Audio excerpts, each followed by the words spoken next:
ఈ do, form అనే ఈ 3 వర్డ్స్ ఏవైతే ఉన్నాయో, డూ, డస్, డిడ్ అని ఈ 3 వర్డ్స్ ఏవైతే ఉన్నాయో అవి ఏవి కూడా పాజిటివ్‌లో రావు. పాజిటివ్ సెంటెన్స్‌లో. అంటే మనకు 4 కదా ఉన్నవి. Positive, negative, H V question, WH question ఉన్నాయి. పాజిటివ్ సెంటెన్స్‌లో రాదనమాట. అందుకని మీకిక్కడ ఎగ్జాంపుల్స్ ఇచ్చారు చూడండి. ఎగ్జాంపుల్స్ చూస్తే ఐ వాచ్ ఓల్డ్ మూవీస్ అన్నాను. ఏంటి? నేను ఓల్డ్ మూవీస్ చూస్తాను అని. ఇది పాజిటివే కదా! కరెక్ట్.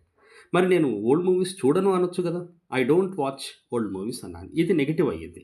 అలాగే do I watch old movies అన్నాను. నేను ఓల్డ్ మూవీస్ చూస్తానా అన్నాను. ఇది హెల్పింగ్ వర్బ్ క్వెషన్ అయింది. అలాగే why do I watch old movies అన్నాను. డబ్ల్యూహెచ్ క్వెషన్ అయింది. ఇక్కడ మీరు అబ్జర్వ్ చేస్తే మీకు డూ అనేది నెగెటివ్‌లో, హెచ్ క్వెషన్‌లో, డబ్ల్యూహెచ్ క్వెషన్‌లో వచ్చిందే కానీ మీకు పాజిటివ్‌లో రాలేదు. అదే కన్‌ఫ్యూజింగ్‌గా ఉంటదనమాట డూ.